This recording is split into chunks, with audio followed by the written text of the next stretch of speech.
शुमाली वज़ीरिस्तान के इलाके रज़मुक में सिक्योरिटी फोर्सेस के कॉन्वॉय पर बम हमले में 2 जवान शहीद हो गए हैं। ISPR के मुताबिक शुमाली वज़ीरिस्तान के जनरल एरिया रज़मुक में बम हमले में सिक्योरिटी फोर्सेस काफिले को निशाना बनाया गया, जिसमें 2 जवान शहीद हो गए।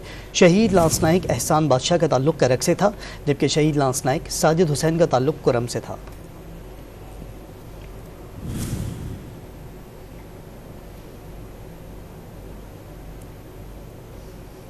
शुमाली वज़ीरिस्तान के इलाके रज़मुक में सिक्योरिटी फोर्सेस के कॉन्वॉय पर बम हमले में 2 जवान शहीद हो गए हैं। ISPR के मुताबिक शुमाली वज़ीरिस्तान के जनरल एरिया रज़मुक में बम हमले में सिक्योरिटी फोर्सेस काफिले को निशाना बनाया गया, जिसमें 2 जवान शहीद हो गए। शहीद लांस नाइक एहसान बादशाह का ताल्लुक करक से था, जबकि शहीद लांस नाइक साजिद हुसैन का ताल्लुक कुरम से था।